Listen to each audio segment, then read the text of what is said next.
দেখছেন Kolkata TV. Good morning Kolkata নিয়ে রয়েছি আমি জুহিতা। জুহিতার সঙ্গে গুড মর্নিং কলকাতায় আমি রয়েছি স্বর্ণালী। স্বর্ণালী, সন্দেশখালী কাণ্ডের পর কিন্তু একের পর এক ভাইরাল ভিডিও উত্তপ্ত হয়ে উঠেছে রাজ্য রাজনীতি। সাজানো ঘটনা, ভুয়ো প্রতিবাদে রাষ্ট্রপতির দরবারে পেশের মতো বিস্ফোরক অভিযোগ বিজেপির বিরুদ্ধে। একেবারেই তাই জুহিতা, এবং ভিডিওয়ে দাবি বিজেপি নেতা প্রার্থীদের। গেরুয়া শিবিরকে আক্রমণ তৃণমূলের, এবার রাষ্ট্রপতিকে নালিশ জানানোর ভাবনা তৃণমূল কংগ্রেসের। সন্দেশখালীর ভাইরাল ভিডিও প্রকাশ্যে আসার পর থেকেই তোলপাড় রাজ্য রাজনীতি। মহিলাদের সঙ্গে শ্লীলতাহানির ঘটনা কি সত্যিই সাজানো, পরিকল্পিত? তৃণমূল বিজেপির তুমুল তরজা। 6 মে 2024, 6 মে প্রথম সন্দেশখালীর ভাইরাল ভিডিও প্রকাশ্যে আসে। ভিডিওয় বিজেপির মণ্ডল সভাপতি গঙ্গাধর কয়ালকে বিস্ফোরক মন্তব্য করতে শোনা যায়। তিনি বলেন, সন্দেশখালীর ধর্ষণের ঘটনা সাজানো, নেপথ্যে শুভেন্দু অধিকারী। এরপর আরও একটি ভিডিও প্রকাশ্যে। ভিডিওয় বসিরহাটের বিজেপি প্রার্থী রেখা পাত্র, পিয়ালি দাস। তারা প্রশ্ন করেন, সন্দেশখালীর প্রতিবাদী হিসেবে রাষ্ট্রপতির দরবারে কারা, কি তাদের পরিচয়? গঙ্গাধর কয়াল ভাইরাল ভিডিও নিয়ে সিবিআই তদন্তের দাবি করেছেন, আর তৃণমূল এবার রাষ্ট্রপতির কাছে নালিশ জানানোর কথা ভাবছে। সন্দেশখালী এই যে পুরো মিথ্যে, তিনি বকবেন না তার এই রাজ্য বিজেপি নেতৃত্বকে যে তোমরা এটা কি করেছো, এটা তো তোমরা অন্যায় করেছো, কই তিনি তো বলেননি, তিনি তাদের হয়ে ক্ষমাও চাননি। তাহলে সন্দেশখালী মহিলারা যারা রয়েছেন তারা কিন্তু অপেক্ষায় রইলেন, তাদের মান সম্মান ইজ্জত সবটাই গেল। তার আবার দাম বেঁধে দিলেন 500, 1000, 2000। এখন তারা তাদের দাবি করছেন, সেই জায়গায় তারা এটাও বলছেন রাষ্ট্রপতিকেও এই মিথ্যে কথা বলা হয়েছে। তারা বলছেন আমরা রাষ্ট্রপতির কাছে যেতে চাই। আমরা ভাবছি, আমরা আজকে এই প্রেস কনফারেন্সের মাধ্যমে ভাবছি, কারণ মহিলারা বলছেন যে আমরা তাহলে আমাদের নেতৃত্বকে জিজ্ঞেস করবো, মাননীয় চেয়ারপারসনকে জিজ্ঞেস করবো, সর্বভারতীয় তৃণমূল কংগ্রেসকে, চেয়ারপারসন শ্রীমতী মমতা বন্দ্যোপাধ্যায়কে, আমাদের ন্যাশনাল জেনারেল সেক্রেটারি শ্রী অভিষেক বন্দ্যোপাধ্যায়কে। তাহলে কি আমাদেরকে তো প্রেসিডেন্ট দ্রৌপদী মুর্মুকে, কারণ একটা প্রোটোকল আছে, একটা প্রোটোকলে তিনি তো আর টিভি আর আমাদের এই প্রেস কনফারেন্স দেখে বুঝবেন না, তাকে তো আমাদেরকে প্রোটোকল মেনে বলতে হবে। দেখুন এতটা মিথ্যে, এই মিথ্যেটা সন্দেশখালীতে করেছে বিজেপি, এবং এই মিথ্যে আপনাকে এসে বলেছে, তাহলে আমরাও কি যেতে পারি? এটা আমাদের নেতৃত্ব, সর্বোচ্চ নেতৃত্বকে আমরা জিজ্ঞেস করব। ভুয়ো অভিযোগকারীদের নিয়ে গিয়ে রাষ্ট্রপতিকে যে ভুল বোঝানো হয়েছে তা নিয়েও সরব তৃণমূল। কলকাতা টিভি।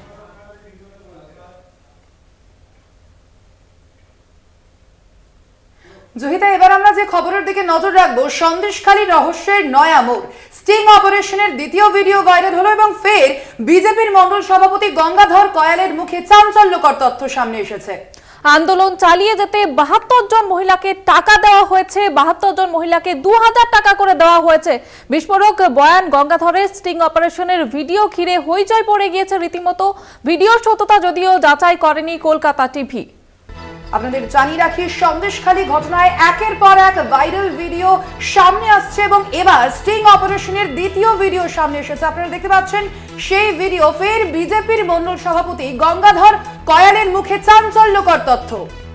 আন্দোলন চালিয়ে যেতে 72 জন মহিলাকে টাকা দেওয়া হয়েছে এবং 2000 টাকা করে দেওয়া হয়েছে বলে জানা যাচ্ছে। বিস্ফোরক বয়ানে এমনটাই জানা যাচ্ছে। গঙ্গাধরের এবং স্টিং অপারেশনের ভিডিও ঘিরে রীতিমতো হইচই পড়ে গিয়েছে। যদিও সেই ভিডিওর সত্যতা যাচাই করেনি কলকাতা টিভি। আপনারা দেখতে পাচ্ছেন সেই ভিডিও। আমরা দেখেছি গত সপ্তাহ থেকে বারংবার একের পর এক ভাইরাল ভিডিও সামনে আসছে এবং তার পরবর্তীতেই কিন্তু সন্দেশখালীর ঘটনায় রাজ্য রাজনীতি তোলপাড়, এবং সন্দেশখালী ঘটনায় এবার আরও এক ভিডিও সামনে এসেছে। স্টিং অপারেশনের দ্বিতীয় ভিডিও সামনে এসেছে, যেখানে দেখানো যাচ্ছে এবং বলা হচ্ছে যে গঙ্গাধর কয়াল, অর্থাৎ এর আগের যে ভিডিওয়ে আমরা দেখেছিলাম বিজেপির মণ্ডল সভাপতি গঙ্গাধর কয়াল, তিনি একের পর এক বিস্ফোরক মন্তব্য করেছিলেন এবং এখানেও তাই হয়েছে। এ বিষয়ে আমরা আরো বিস্তারিত জানবো। ফোন লাইনে রয়েছেন আমাদের বিশেষ প্রতিনিধি দেবজ্যোতি ঘোষ। দেবজ্যোতি, এই যে নতুন ভিডিও সামনে এসেছে সন্দেশখালীর ঘটনায়, এই ভিডিওয়ে মূলত কি কি দাবি করা হচ্ছে? দেখো, সন্দেশখালীর যে নতুন প্রায় 46 মিনিটের ভিডিও এসেছে, তাতে বেশ কিন্তু গুরুত্বপূর্ণ কয়েকটি তথ্য রয়েছে। যে অর্থাৎ সন্দেশখালীতে 72 জন মহিলাকে প্রতি মাসে 2000 টাকা করে দেয়া হতো, এবং নির্বাচন পরিচালনা করার জন্য প্রায় 10টি মোবাইলের কথাও কিন্তু এই অডিওতে পরিষ্কার। এছাড়াও বেশ কিছু গুরুত্বপূর্ণ যে গঙ্গাধর কয়াল, তিনি কিন্তু প্রায় 1 লক্ষ টাকা চাইছেন সেই নেতৃত্বের কাছ থেকে, কারণ এই মুহূর্তে তাকে সন্দেশখালীর পরিস্থিতি জিইয়ে রাখতে গেলে এই টাকার প্রয়োজন বলে সেই ভিডিওতে দেখা যাচ্ছে, যা অত্যন্ত গুরুত্বপূর্ণ। কারণ সন্দেশখালী নিয়ে তৃণমূল কংগ্রেসের পক্ষ থেকে যে দাবি করা হচ্ছিল সেই দাবি কিন্তু মান্যতা পাচ্ছে। কারণ গত কয়েকদিন ধরে যে ছবি আসছে তাতে কিন্তু ভারতীয় জনতা পার্টির কাছে অত্যন্ত দুশ্চিন্তার। কারণ বারবার সন্দেশখালী ইস্যুকে কখনো প্রধানমন্ত্রী, কখনো স্বরাষ্ট্রমন্ত্রী, কখনো এই রাজ্যের নেতারা যখন দিল্লির মানচিত্রে জায়গা করে দেওয়ার চেষ্টা করছিলেন, সেই জায়গাতে নতুন যে ভিডিও এসেছে তা যথেষ্ট দুশ্চিন্তার বলে মনে করছে ভারতীয় জনতা পার্টি। কারণ বারবারে যেভাবে সন্দেশখালীর যে আসল চিত্র প্রকাশ পাচ্ছে তাতে কিন্তু যথেষ্ট দুশ্চিন্তা রয়েছে আগামী লোকসভা নির্বাচনে। এবং রেখা পাত্র গতকাল থেকে তিনি কিন্তু আত্মগোপন করেছেন। সকাল পর্যন্ত বিভিন্ন মাধ্যমের পক্ষ থেকে তার সঙ্গে যোগাযোগের চেষ্টা করা হলেও তাকে কিন্তু কোথাও পাওয়া যাচ্ছে না। অর্থাৎ যত সন্দেশখালীর ছবি সামনে আসছে ততই কিন্তু কোণঠাসা হচ্ছে ভারতীয় জনতা পার্টি এই বসিরহাট লোকসভা কেন্দ্রে। একেবারেই ধন্যবাদ জানাবো দেবজ্যোতি। সন্দেশখালীর রহস্যের নয়া মোড় আমরা দেখেছি। স্বর্ণালী বছরের শুরু থেকেই কিন্তু সন্দেশখালীর সংবাদ শিরোনামে উঠে এসেছে, তারপর একের পর এক চাঞ্চল্যকর ঘটনা ঘটে চলেছে। তৃণমূল মুখপাত্র শান্তনু সেন রয়েছেন আমাদের সঙ্গে এই মুহূর্তে টেলিফোন লাইনে। আপনাকে স্বাগত জানাবো কলকাতা টিভিতে। শান্তনু বাবু, সন্দেশখালীর ঘটনায় আরো একটি ভিডিও প্রকাশ্যে এলো এবং দাবি করা হচ্ছে 72 জন মহিলাকে 2000 টাকা করে দেওয়া হয়েছে, কি বলবেন? দেখুন, ধর্মের কল বাতাসে নড়ে, সত্যকে দীর্ঘদিন টিপে রাখা যায় না। আমরা প্রথম থেকেই বলে আসছিলাম যে সন্দেশখালীর ঘটনা রাজনৈতিক উদ্দেশ্য প্রণোদিত ভাবে একটি সাজানো ঘটনা। অগ্নিমিত্রা পালের অডিও ক্লিপিং থেকে, প্রধানমন্ত্রীর টেলিফোনে কথাবার্তা থেকে, সন্দেশখালীর একজন মহিলাকে প্রার্থী করা থেকে আমরা বারবার বলেছিলাম যে সন্দেশখালীকে রাজনৈতিক স্বার্থে মিথ্যাচারের মধ্যে দিয়ে ব্যবহার করা হচ্ছে। পরবর্তী ক্ষেত্রে গঙ্গাধর কয়েলের প্রথম ভিডিও, যেখানে বলা হচ্ছে যে বাইরে থেকে অস্ত্র, বাইরে থেকে অর্থ, বাইরে থেকে মোবাইল সাপ্লাই দেওয়া হয়েছে, 2000 টাকার বিনিময়ে মহিলাদের দিয়ে মিথ্যা ধর্ষণের অভিযোগ করানো হয়েছে। তারপরে রেখা পাত্রের ভিডিওতে দেখা যাচ্ছে তিনি বলছেন যে অন্য মহিলাদের বিজেপি সাজিয়ে রাষ্ট্রপতির কাছে নিয়ে যাওয়া হয়েছে। আর গতকালের ভিডিওতে পরিষ্কার শোনা যাচ্ছে 72 জন মহিলাকে এইভাবে মিথ্যাচার করে তাদের নামে এই ধরনের অভিযোগ করানো হয়েছে। কোন মহিলা বলছেন আমাকে জোর করে সাদা কাগজে সই করিয়েছে, কেউ বলছে আমি ইংরেজি পড়তে জানি না, ইংরেজিতে লেখা চিঠি নিয়েছে, আমাকে দিয়ে সই করানো হয়েছে। আগামী দিনে এরকম কত সত্য উদ্ঘাটিত হবে তার অপেক্ষাতেই রয়েছে। তবে বাংলার মা বোনেরা ইতিমধ্যে বুঝে গেছে যে রাজনীতির স্বার্থে বাংলার মা বোনেদের ইজ্জত নিয়ে তারা খেলা করেছে। তাই মা বোনেরা আগামী 4 দফা নির্বাচনে জোট বেঁধে এর যোগ্য জবাব ভোটিং মেশিনে দেবে। একেবারে অনেক ধন্যবাদ জানাবো আপনাকে। তৃণমূল মুখপাত্র শান্তনু সেন ছিলেন আমাদের সঙ্গে টেলিফোন লাইনে।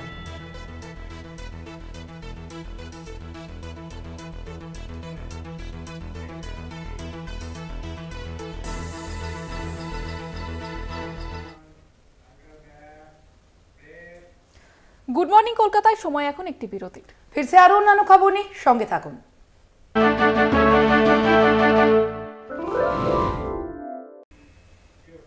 ফিরে এলাম বিরতির পর। এবার যে খবরের দিকে নজর রাখবো, বাংলায় মোদির 7 টার্গেট অন্তত 35। সেই টার্গেট পূরণে বিজেপির শীর্ষ নেতৃত্বে ডেলি প্যাসেঞ্জারই শুরু হয়ে গিয়েছে। রবিবাসরীয় প্রচারে একদিনে 4 সভা মোদির। ব্যারাকপুর, হাওড়া, উলুবেড়িয়া, হুগলি, শ্রীরামপুরের প্রার্থীর হয়ে প্রচারে এবার প্রধানমন্ত্রী নরেন্দ্র মোদী। বাংলা থেকে তৃণমূলকে হটাতেই হবে, ভোটের আগে প্রচারে উঠে পড়ে লেগেছে গেরুয়া শিবির। মোদি সার ডেইলি প্যাসেঞ্জারে। আরামবাগে ফের নির্বাচনী প্রচারে প্রধানমন্ত্রী। এই নিয়ে দ্বিতীয়বার আরামবাগে অরূপকান্তি দিগরের সমর্থনে মোদি। রবিবার পরশুরায় সভার শেষ মুহূর্তের প্রস্তুতি। আকাশে চক্কর কাটছে হেলিকপ্টার, তৈরি হয়েছে 3টি হেলিপ্যাড। নিরাপত্তা নিশ্চিত রাখতে এলাকায় টহল কেন্দ্রীয় বাহিনী। ফের মোদির প্রচার নিয়ে কটাক্ষ তৃণমূলের। যে মানুষ হৃদয়ে একদম স্থান করে নিয়েছে যে মমতা বন্দ্যোপাধ্যায়কে ঘাসের উপর জোড়াফুল চিহ্নে যে প্রার্থী মিতালি বাগকে ভোটটা দেবো, এটা বিজেপি এখানকার নেতৃত্ব, রাজ্য নেতৃত্ব, কেন্দ্র নেতৃত্ব বুঝতে পেরেছে যে না, বিজেপিকে কেউ ভোটটা দেবে না, ওই জন্যই প্রধানমন্ত্রীকে বারবার আনছে। হুগলির বিজেপি প্রার্থী লকেট চট্টোপাধ্যায়ের সমর্থনে চুঁচুড়াতেও সভা মোদীর। প্রস্তুতি চূড়ান্ত পর্যায়ে, বহু মানুষের জমায়েতের কথা ভেবে তৈরি হয়েছে ছাউনি। সভাস্থলের পাশের ময়দানে তৈরি হয়েছে হেলিপ্যাড। নিরাপত্তার খাতিরে সরিয়ে দেওয়া হয়েছে চুঁচুড়া মাঠ সংলগ্ন দোকান। একই দিনে কাকিনাড়া পেপার মিল ময়দানে ব্যারাকপুরের বিজেপি প্রার্থী অর্জুন সিং এর সমর্থনে সভা করবেন প্রধানমন্ত্রী নরেন্দ্র মোদী। সভার আগে শনিবার সভাস্থল পরিদর্শন করেন ভাটপাড়ার বিধায়ক পবন সিং। চতুর্থ সভাটি করার কথা হাওড়ার সাঁকরাইলে। বিকেল 4:30 নাগাদ সাঁকরাইলে পৌঁছবেন মোদী। হাওড়ার বিজেপি প্রার্থী রথিন চক্রবর্তী ও উলুবেড়িয়ার প্রার্থী অরুণোদয় পাল চৌধুরীর সমর্থনে সভা করবেন মোদী। লক্ষ্য লুক টেস্ট, যেন তেন প্রকারেনও বাংলা দখল করতেই হবে, সেই লক্ষ্যে মরিয়া হয়ে ঝাঁপাচ্ছেন নরেন্দ্র মোদী। কলকাতা টিভি।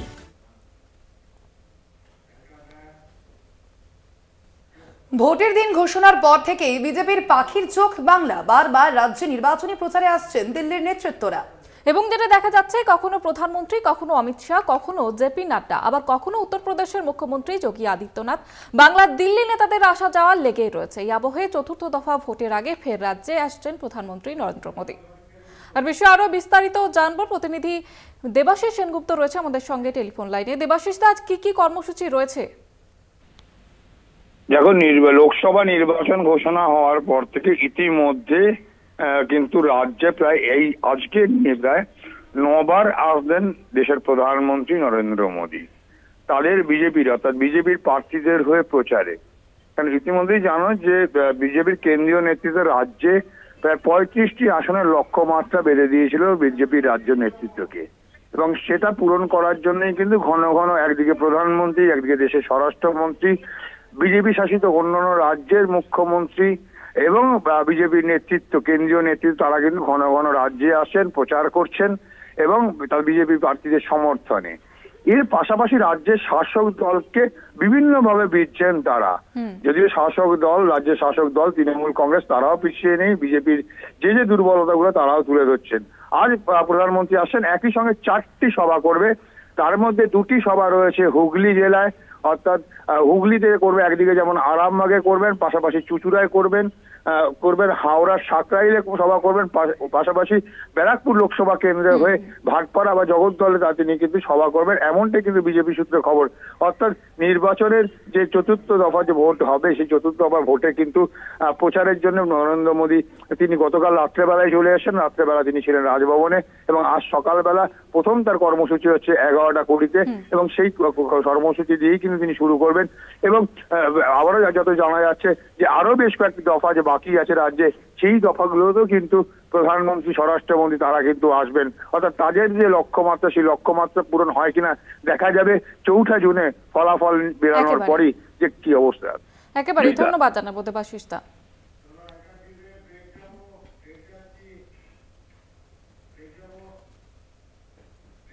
সময় এখন আরো একটি বিরতির। ফিরছে আরো অন্যান্য খবর নিয়ে, সঙ্গে থাকুন।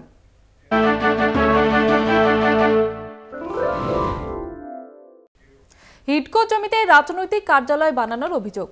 রিপোর্ট, হিডকোর দলীয় কার্যালয় ভেঙে ফেলার নির্দেশ কলকাতা হাইকোর্টের বিচারপতি অমৃতা সিনহার। জেলাতেও একাধিক বেআইনি নির্মাণ ভেঙে ফেলার নির্দেশ আদালতের। জমি দখল করে গড়ে তোলা পার্টি অফিস সরানো বা ভেঙে ফেলার নির্দেশ কলকাতা হাইকোর্টের। হিডকোর জমিতে এমন 35টি আরও রাজনৈতিক কার্যালয় বানানো হয়েছে দাবি মামলাকারীর। হিডকোর আইনজীবীকে তিরস্কার বিচারপতির। কলকাতা ছাড়াও পূর্ব মেদিনীপুরের কাঁথি ও তমলুকে বেআইনি নির্মাণ ভাঙার নির্দেশ। সিপিআইএম নেতা সপ্তর্ষি দে নিউ টাউনে হিডকোর জমি দখল করে গড়ে ওঠা একাধিক পার্টি অফিস নিয়ে হাইকোর্টে মামলা করেছিলেন। যে তাদের জমি প্ল্যান্ট শহর, সেখানে যাতে কোনো আনপ্ল্যান্ড কনস্ট্রাকশন না হয় সেটা দেখবার দায়িত্ব তো এনকেডি আর হিডকোর। তারা যখন করছে না, এই শহরের সাধারণ নাগরিকরা যখন বীতশ্রদ্ধ হয়ে যাচ্ছে, পার্টি অফিসে বহিরাগত ছেলেপিলে বসে থাকছে, সেখানে বিভিন্ন অসামাজিক কাজ হচ্ছে, এক একটা পার্টি অফিসকে কেন্দ্র করে পঞ্চায়েত নির্বাচনে ভোট লুটের ছক সাজানো হচ্ছে, তখন অনুপায় হয়ে আমাকে হাইকোর্টে যেতে হয়েছে এবং হাইকোর্ট একটা রায় দিয়েছে যে এই পার্টি অফিসগুলোকে ভাঙতে হবে। তমলুকের 150 কোটির বহুতল বেআইনি নির্মাণ ও ভেঙে ফেলার নির্দেশ হাইকোর্টের। 3 মাসের মধ্যে তমলুক পুরসভাকে নির্মাণ ভাঙার নির্দেশ। বেসমেন্ট ছাড়াই 7 তলা বিল্ডিং নির্মাণ হয়েছে বলেই অভিযোগ। পাশাপাশি ফ্ল্যাটের জন্য অগ্রিম টাকা দেওয়া থাকলে তা সুদসহ ডেভেলপারদের মিটিয়ে দেওয়ার নির্দেশ দিয়েছে আদালত। ফ্ল্যাট কিনেছি প্রায় 2 বছর হয়েছে আমার। তো হঠাৎ কালকে রাত্রিবেলা নিউজ চ্যানেলে এই বিল্ডিং ভেঙে ফেলা, বিল্ডিং খালি করে দেওয়ার একটা রায় শুনে আমরা কিন্তু খুবই হতবাক।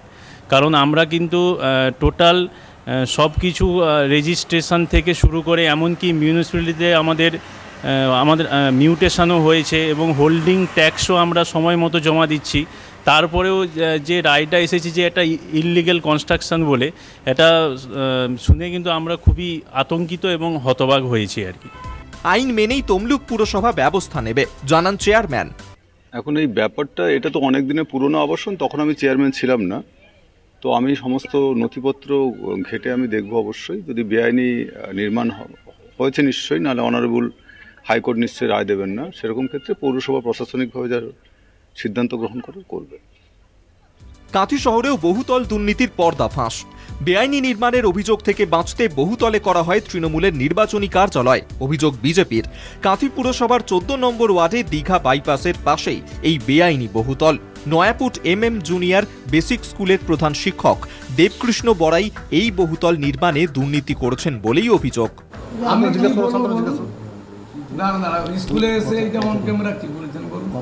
এই বেআইনি বহুতল ভাঙার জন্য পুরসভা বোর্ড মিটিংয়ে জানাবে বিজেপি। আমরা এই ব্যাপারে জানার পরে তৎকালীন আমাকে বলেছিলাম, দেখছি রাতারাতি কী করছে ওই বাড়ি বাঁচার জন্য কার অঙ্গুল হলে বুঝতে পারছি না ঠিক। আজকে চেয়ারম্যান সাহেবকে বলবো, আমাদের একটা মিটিং আছে, বলবো যে তৃণমূলে ঝান্ডা লাগিয়ে দিলে সাত করবো। আজকে দেখতে পাচ্ছি একটা ওইখানে পার্টি বেশি গজিয়ে উঠলো। কাকে বাঁচাতে পারছি করিস? ওই বাড়ি মালিককে না বাড়ি না পৌরসভা কিছু টাকার বিনিময়ে দেওয়ার জন্য এই কর্মকাণ্ড চললো। এই বহুতল বেআইনি দাবি কাঁথি পুরসভার ইঞ্জিনিয়ারের। একটা ফ্লোর নিজে করেছে, মানে উইদাউট এনি প্ল্যান, প্ল্যানের বাইরে গিয়ে করেছে। সাইড স্পেসও তার প্ল্যানের বাইরে আছে। প্ল্যানের বাইরে যদি করে তাহলে পৌরসভা থেকে ব্যবস্থা নেওয়া হচ্ছে না কেন? সেটা চেয়ারম্যান সাহেব বলবেন। আর পাশে তো সাইড স্পেসও তো দেননি। আমরা প্ল্যান সাইড স্পেস যা দেখার দেখেই দিয়েছি। এবারে কেউ যদি প্ল্যান ভায়োলেশন করে বাড়ি করে তার দায়িত্ব চেয়ারম্যান সাহেব। বেআইনি নির্মাণ হলে ভাঙা হবে বলেন কাঁথি পুরসভার প্রাক্তন চেয়ারম্যান। ভাঙা হবে, পাশের লোকেরাও ভাঙা হবে, ভাঙা হবে। আবার কি ইললিগ্যাল হলেই ভাঙা হবে? আইন তার যা আছে তাই মতো করে চলবে। কলকাতা টিভি।